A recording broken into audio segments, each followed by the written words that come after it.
everybody. Welcome to Countryside Christian Church. I'd like to get started this morning with what a day that will be. You can stand with us if you'd like.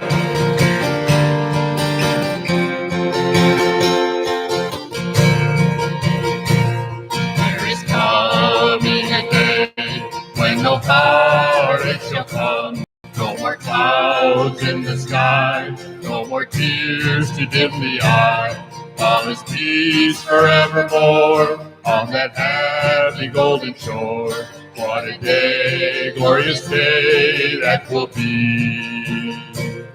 What a day that will be when my Jesus I shall see. When I look upon his face, the one who saved me by his grace. When he takes me by the hand, leads me through the promised land.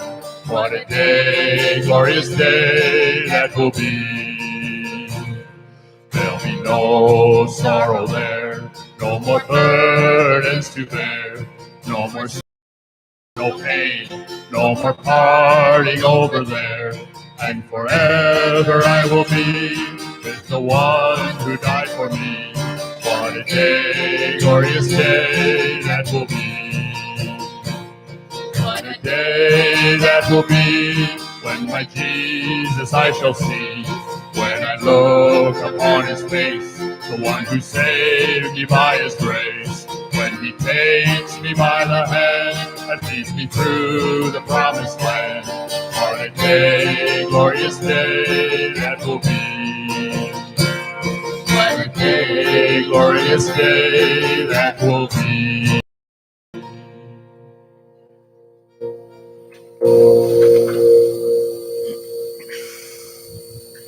Lord, I come.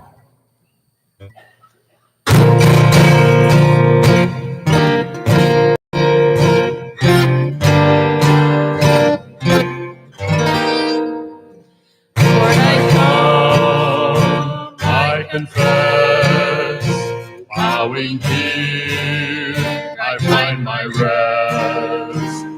Without you, I fall apart.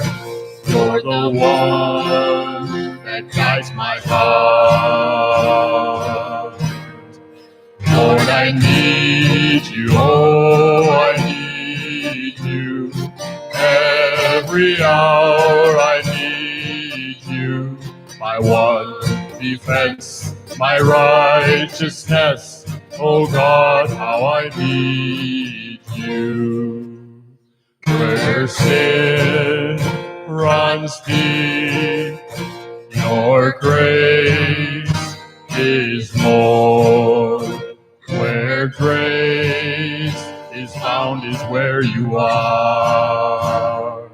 And where you are, Lord, I'm free. Holiness is Christ in me. Lord, I need you, oh, I need you. Every hour I need you. My one defense, my righteousness.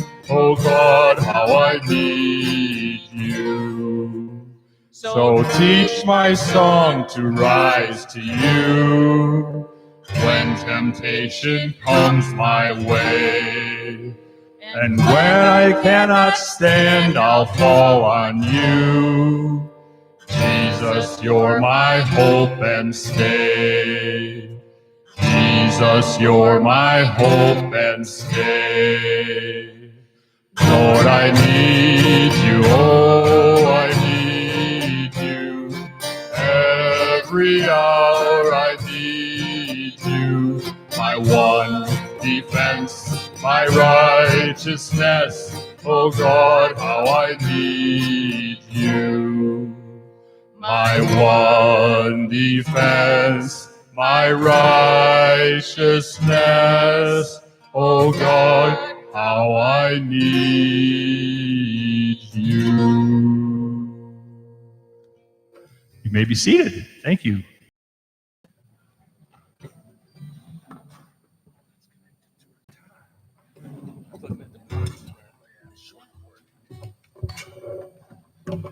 Good morning. It is just so great to be here today. And, you know, as my wife and I were driving in, yeah, there were some clouds, but yet the sun was just kind of filtering through the clouds and just leaving such a super morning for me anyway. And I'm thinking, to be on your way to church for fellowship, hear a great message, and be in God's presence. You know, so often when we leave church, we don't think that God is with us. You know, we can come here and worship, and then we can leave here and be on our own. God is with us all the time. We don't acknowledge him. We don't accept that sometimes because we want to do our own thing.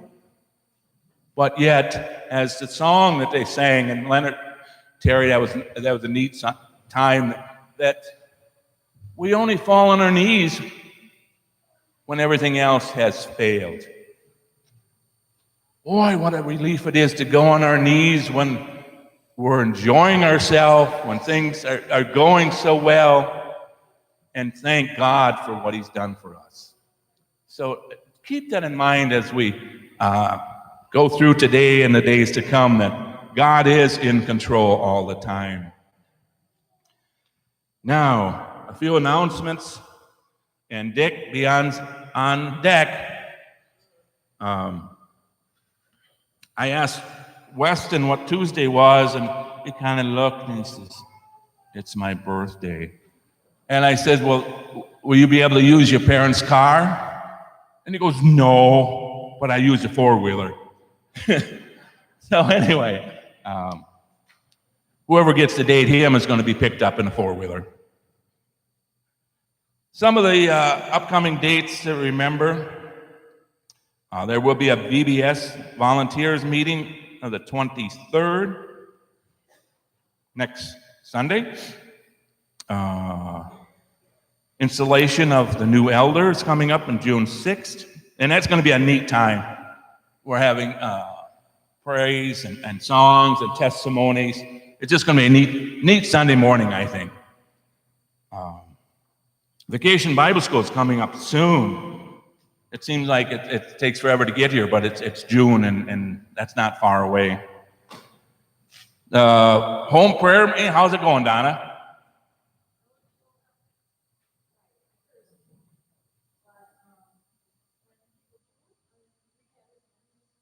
All right. Praise God. You'll notice on the bottom of the bulletin, we've got the elders have made a decision to reinstate the CC inactivity membership policy. And again, this is just to get members back for fellowship. This isn't a sentence or slapping the hands or that. We want you back for fellowship.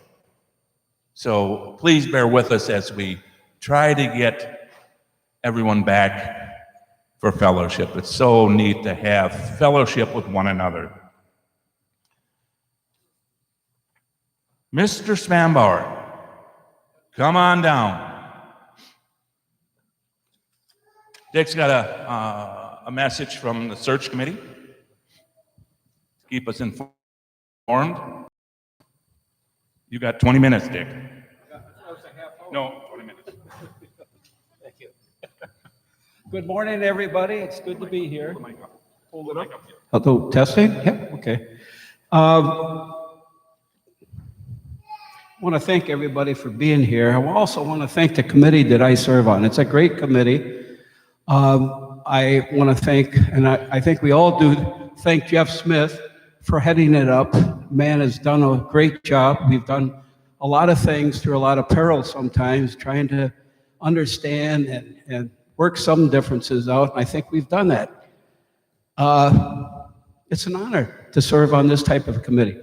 From time to time, the congregation will ask us questions and about our progress. And we felt that we should give an update to the best of our progress made up to this day.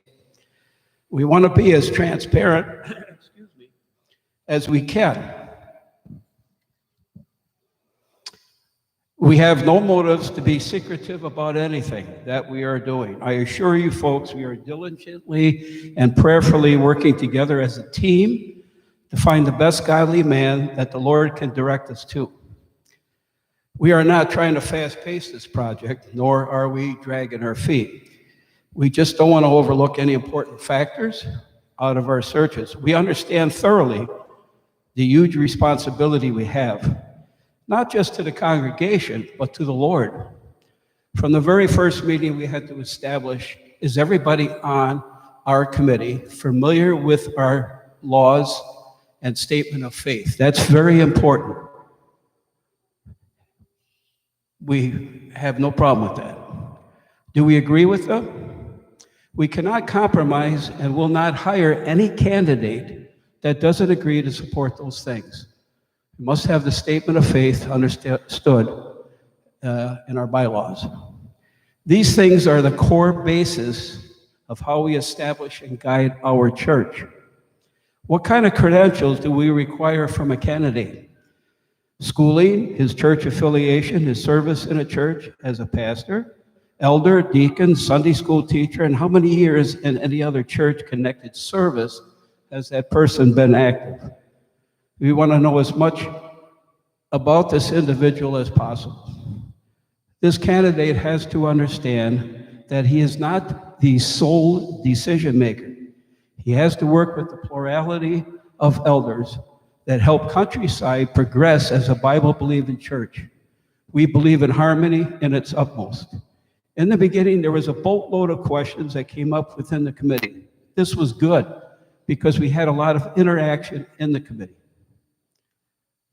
I'll get my guide here. A lot of participation. It was great. We had to work hard to downsize and come up with as many reasonable questions to ask the candidates. Next came, what kind of responses are we looking for from the candidates? Example, how would you lead a person to salvation? What do you believe about baptism? Describe your testimony. What was your calling to serve in a church? What do you believe about eternal security? What about tithing? On and on and on I could go. How would you balance the needs of your family as well as your church participation? How would you lead a person to Christ? This was just a small example of us wanting to know as much as we can from a future pastor. Next was a list of what answers do we want and expect from all